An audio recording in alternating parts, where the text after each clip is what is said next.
Hello, welcome to AP World History. This is an essay writing module for the AP World History DBQ essay that's required for your prerequisite work. Within this lesson are important notes that you need to write down in a new notebook, and there are short quizzes after each module, and the notes you write will surely come in handy as you take the quiz. Good rule to remember: if the teacher writes it on the board or has it displayed in a presentation, then you should write it down as well. And I'm going to make a suggestion. Get a new notebook that is clean, fresh, and will only be used for AP World History. This will help keep you organized, and while taking notes, please make sure that you write down the title of the lesson and the slide title to help with organization as well. It's much easier to sift through your notes when you have titles. That way you know which pieces of information go with which topic. DBQ points lesson goes through an overview of the points that can be earned on the AP World History DBQ essay.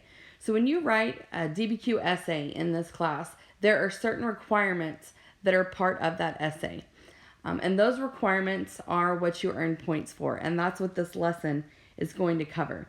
Each of the points within the DBQ essay will also have a video lesson that goes more in depth with specific examples. So, for example, I'm going to sit here and go through with you the points that go with the DBQ essay. Then each one of those specific points will have its own lesson as well. I will provide examples so you know and understand how to earn these points. And as always, email me with any question that you have about essay writing or the prerequisite work in general. I am here to help. My classroom is E19 in case you need to come by if you want to ask a question in person. So let's look at a DBQ prompt example. Using the following documents and your knowledge of world history, analyze the attitudes by groups and individuals toward those they consider to be outsiders or others from the 9th century BCE to the 13th century CE. So this is an example of a DBQ prompt that you would see in AP World History. Of course, you don't have the documents with you to view, but I wanted to give you an idea of what a prompt might look like.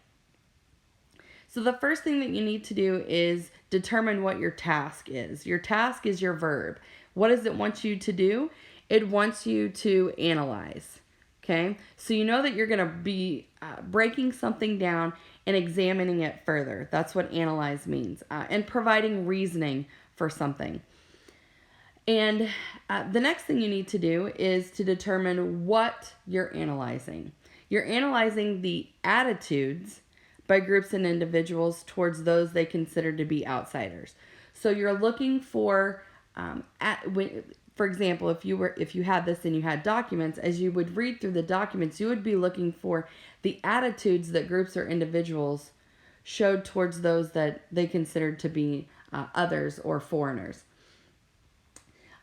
Just to give you a little bit of an idea, if it asked you to analyze factors, those would be causes. If it asked for effects, right, those are the outcome of a cause.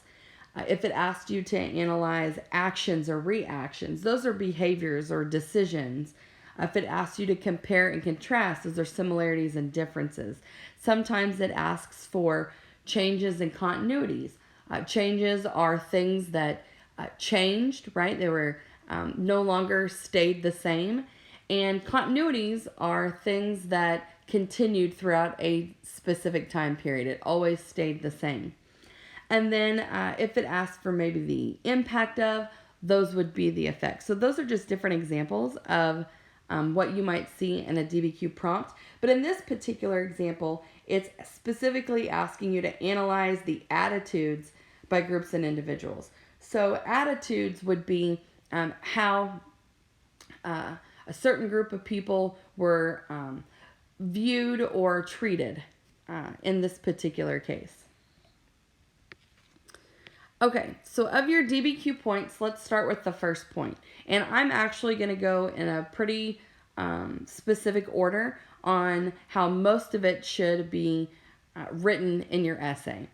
And the first thing that you want to cover in your introduction is contextualization. Contextualization describes a broader historical context relevant to the prompt, and is explicit in its connection to the prompt. So notice that I put relevant in all caps. That means you have to explain the connection between your context and your prompt. Context, in order to earn this point, it must relate to the topic of the prompt, to broader historical events, developments, processes that occurred before, during, or continue to occur after the time frame of the question. And that point is not awarded for merely a phrase or a reference. Good solid context is done in three, maybe 4 sentences. So when we talk about context, we're talking about the time, the place, and most importantly, the situation. And all of that is connected to the prompt. And the reader must have a setting that demonstrates like I said, the time, the place, and the situation. And that's explained how the circumstances and issues of the prompt developed. For example, what happened, what's going on in specific places leading up to whatever the issue is that's given to you in the prompt. All right, the next point that you can earn is the thesis point.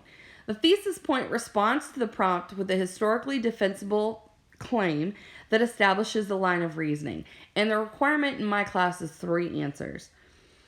The thesis is the answer to the prompt. So if you think of the prompt as the question that's proposed, the thesis is the answer. And to earn this point, the thesis must make a claim that responds to the prompt rather than restating or rephrasing the prompt. If you restate or rephrase the prompt, that's a waste of time and space. This is a timed assignment. There's no point in writing something that's not going to earn you points. So there's no need to restate the prompt, because you should make that connection in your context, which is just before your thesis. And the thesis must consist of multiple sentences located in one place. And I require that to be in the introduction. So for each of your 3 answers, they need their own sentence. So as opposed to putting 3 answers in one sentence, you should have 3 sentences for your 3 answers. This is very important. They should be presented with their own statement. And it really helps the reader get a sense of the importance of each of your separate answers.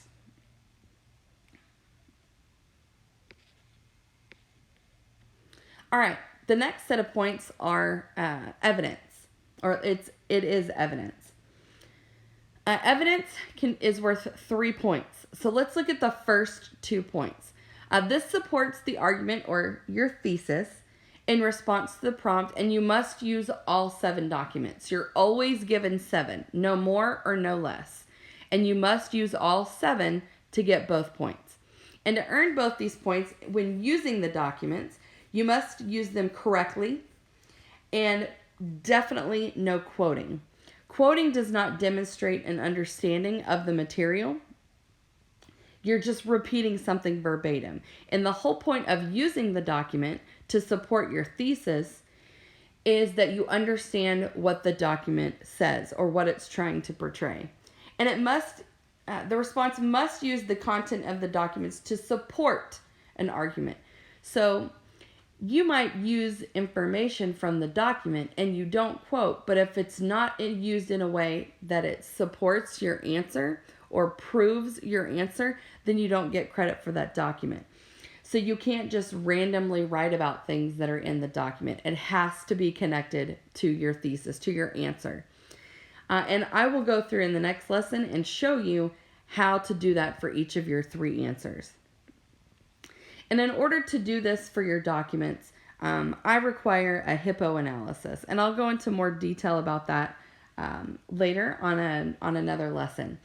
But HIPPO, H-I-P-P-O, that's the historical context of the document, right? What's the particular details of the story at the time the document is created? The intended audience, who was meant to read or see the document and why. The purpose, why was the document created? What's the reason behind its creation? The point of view. What's the significance of the author's view? Their occupation, their social status, their purpose, their position, the occasion, all of that can influence the meaning of a document which is connected to the point of view. The occasion. What's the local and immediate setting of the document? And that's a little bit different from the context. The occasion might be a newspaper article, a government document, a map, a diary entry, a letter to a king, a photograph. Any of those would be the occasion. But the context of the document are the details of, what's going on, what's the time, what's the place, what's the situation. And so that's a little bit different than the occasion. Okay, and let's talk about the third point that's earned for evidence. This uses at least one additional piece of specific historical evidence. Notice that specific is in all caps. And that evidence must be specific information that's beyond what's found in the documents, and it's relevant to an argument or to your thesis about the prompt. So, for example, when you're writing your essay and you're using documents to support your answer, this outside evidence that's worth this point would be evidence that you don't see in any of the documents. That's historical content that you'd have to look up and know and understand, and then use it to support your answer. And to earn this point, the response must describe the evidence.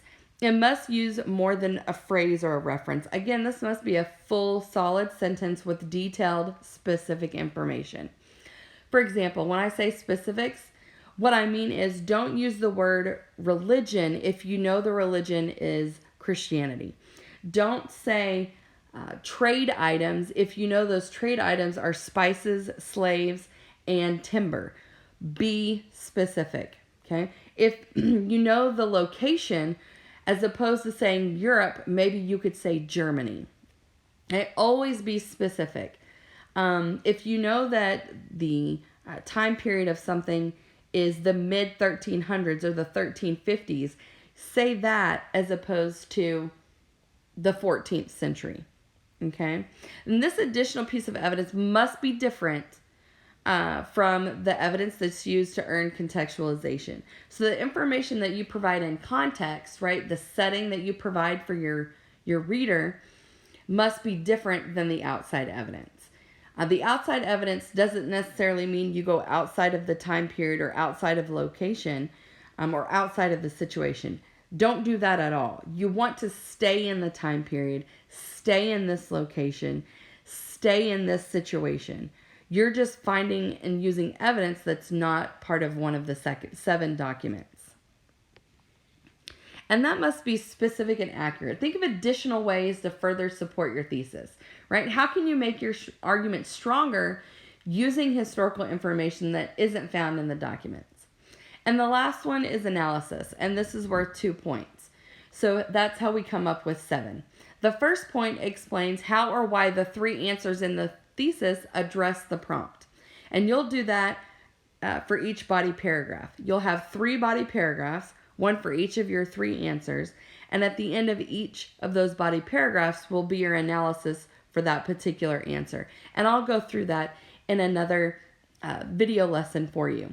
And the second point for the analysis demonstrates a complex understanding of the historical development that is the focus of the prompt. And if you accurately use evidence to corroborate, qualify, or modify an argument that addresses the prompt you're given, then you can earn this other point. If you make connections between your answers, right, that's a complex understanding of the historical development. That's the focus of this prompt. If you can explain the impact of an answer or the cause of the answer, right, and remember your answer is your thesis, then what you're doing is providing analysis.